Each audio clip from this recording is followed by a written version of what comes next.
Hello, my name is Andrea Epteen, and I am a licensed professional counselor and a master's addictions counselor and a certified sex therapist.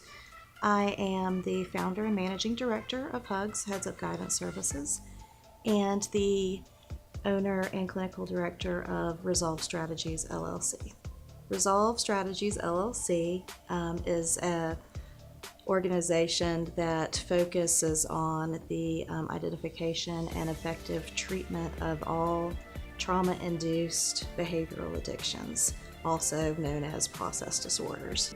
And the reason that we chose the name Resolve is because we think that it's very important to, at some point in the recovery process, truly resolve interpersonal conflicts and the things that keep people going back to old behaviors. So to really resolve in order to recover, and that's why we are called Resolve Strategies. Before we get started on the topic, I just wanted to talk a little bit about my perspective and what I would be speaking from today.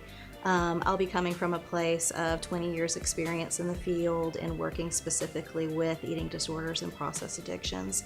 This is coming from my professional experience and also some personal experience. Today we're going to be talking about abstinence versus recovery and really getting to know what each of those terms mean and what's the difference between them. On our website, we kind of post the upcoming topics and people were able to write in some questions. And I picked out some really good ones, I think. And I just want to take the opportunity to answer some of those questions. So the first question I have is, how does abstinence versus recovery affect co-occurring depression? I'll start by saying that abstinence initially, and probably for a very long period of time, is going to very much negatively impact that co-occurring disorder of depression, because entering in early on into a recovery process, be it behavioral or chemical, it brings a lot of emotions to the surface, and you really start to experience the kind of irrational thoughts. You're feeling down, you're feeling confused, you're conflicted, and of course that's going to exacerbate the depressive symptoms. So yes, definitely, if you have that co-occurring disorder and you're entering into recovery, expect at least the first 3 to 6 months for your depression to actually, those symptoms to seem to increase. And that's a healthy and normal part of the recovery process, but I think it's always kind of important to be prepared and know what to anticipate. In early recovery, you're dealing with, or just abstinence, I should say, not just early recovery, but abstinence across the board. If you're not in recovery, but you're just abstaining, you're starting to deal with a lot of these character defects that come up and all of these unhealthy and toxic relationships and patterns of behavior and all of this stuff, which, let's be honest, if you have depression, these things are all very depressing. So it is going to exacerbate that. And then all of those negative and faulty thoughts and behaviors, again, it's going to be a struggle. But abstinence only without recovery will have a very negative impact. So I hope I've completely answered your question. Thank you so much for writing in. The second question is, does anyone reach full recovery without working on all areas of self? In early recovery, you can expect to have a lot of cross addiction happening. So as the recovery process is uncomfortable, you might find yourself gravitating towards another mood-altering behavior or another mood-altering experience. So an example of cross-dependency would be someone's in early recovery from smoking nicotine, and so they then become cross-addicted and dependent more on self-soothing through food or something like that. So it's kind of a very fragile and vulnerable time. I don't know that we're ever fully recovered. We always have certain tendencies, but in the world of recovery, you're definitely able to become self-aware and understand when you start to slip into a slippery slope or old patterns of behavior start to creep up, and you can catch it early and you can identify it, whether it's with an old behavior or a new behavior. Again, going back to the question of, do they have to address all of these areas, physical, emotional, and spiritual, to fully realize the true essence and sense of recovery, yes. Yes, I think that you do. However, people can live, I think, beyond abstinence without all three things. Recovery is supposed to be something that is,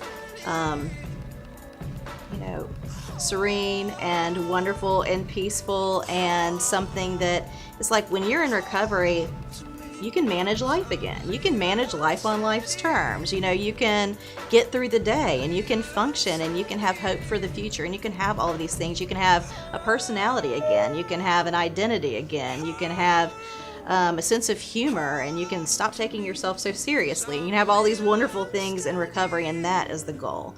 Abstinence, on the other hand, is really just removing the behavior or removing the chemical, but all the underlying issues, all the interpersonal conflict, all of the trauma, all of that stuff is still there, which really just makes it miserable. That's not recovery at all. That's misery. We throw around the term, I think, quite often, especially in the rooms, if you're in a 12-step program or something like that, but we use the term dry drunk.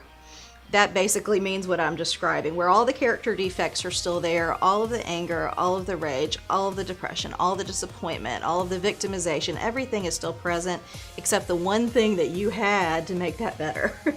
So oftentimes life in just abstinence is more miserable than the chaos of what you had when you were acting out. The third question was, what interventions can be done to help the client to transition from abstinence to recovery that will prevent relapsing? You're going to really use a heavy emphasis on relapse prevention planning. You're going to talk a lot about accountability, your sober support system.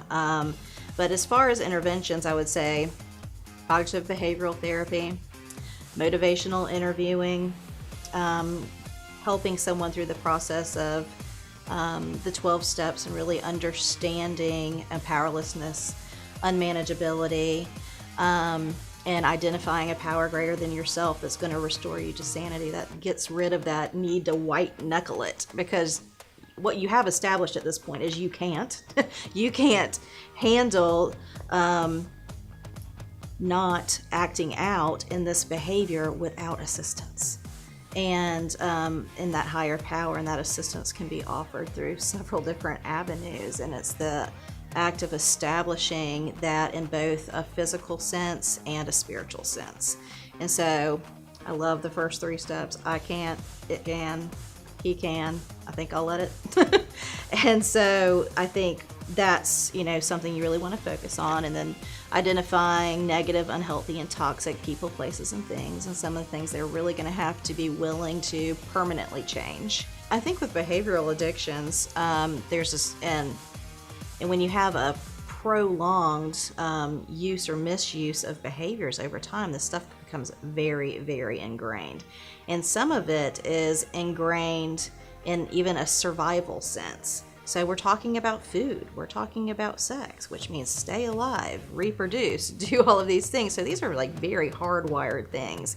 It becomes, I think, much more important that you seek out professional assistance, someone who really understands process disorders, behavioral addictions.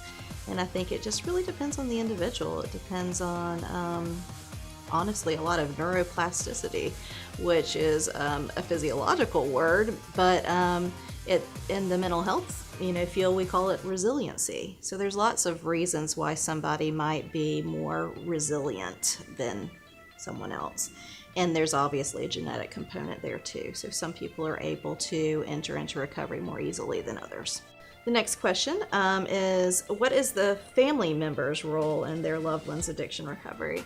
And I think it's a really great question, because I truly believe in family systems approach. Oftentimes, the individual who's really struggling with an addictive disease is the one who brings, the family, the sick family system into a recovery process, which is such a wonderful, amazing thing. Sometimes I say the identified patient is the system that gets the family into counseling. I love it. it's great to be able to identify who's more motivated. I mean, especially when you get, spouses and family members and stuff like that, where you might have a sex addict and a codependent.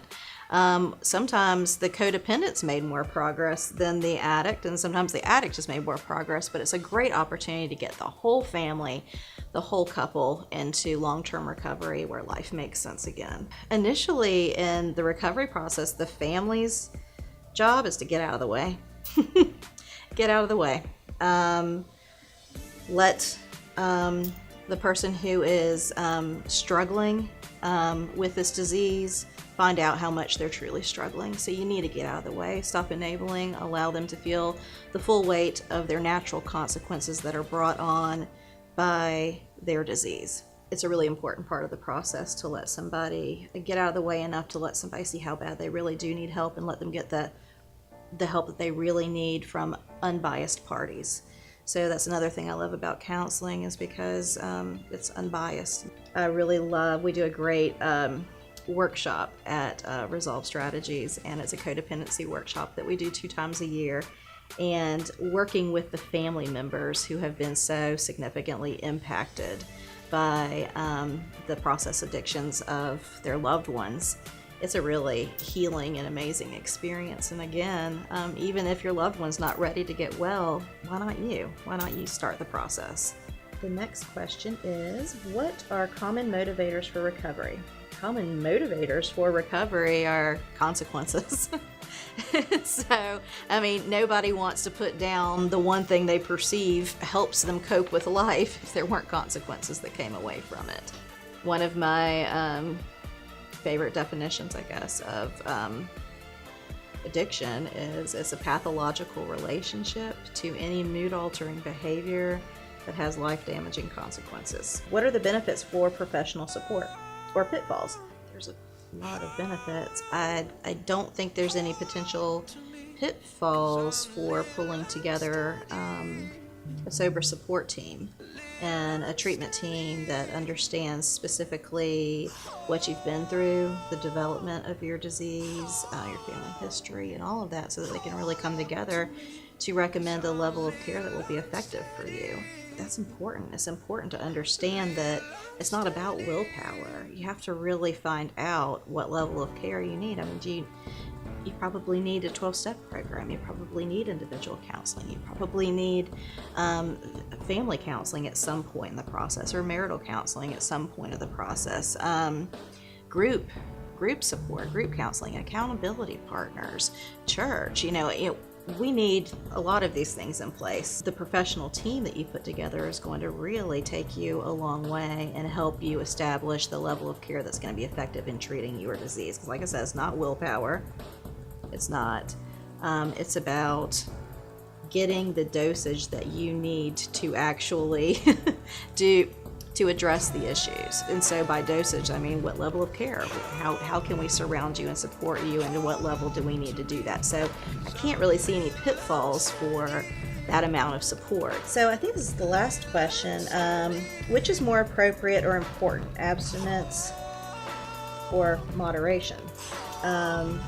What helps you decide that? I think that's a very interesting question. If you're talking about chemical dependency or physiological addiction to a chemical like alcohol or marijuana or cocaine, abstinence is the only way to go. And it's not just abstinence from that specific chemical, but all mood-altering chemicals, so that they can stay the course in recovery. But when you move into the world of behavioral addictions, it's not just abstinence. I mean, if I'm a sex addict, I'm going to have to curb and understand my behavior and operate in line with, my recovery process, but I'm still going to have sex. So then moderation does become, a really big part. I just don't like the word moderation. Some behaviors, yes, you can absolutely abstain from, and there are no damaging consequences from that, and that's what we would work towards. But there are also some behavioral addictions, and I'm really kind of thinking about food and sex specifically, where there has to be a different recovery plan there. Thanks for all the awesome questions, and email us, let us know. be some topics posted, and if you have any questions about this particular segment or want to write in about, future topics, just send us an email and visit the website, and we'll look forward to hearing from you. Thank you.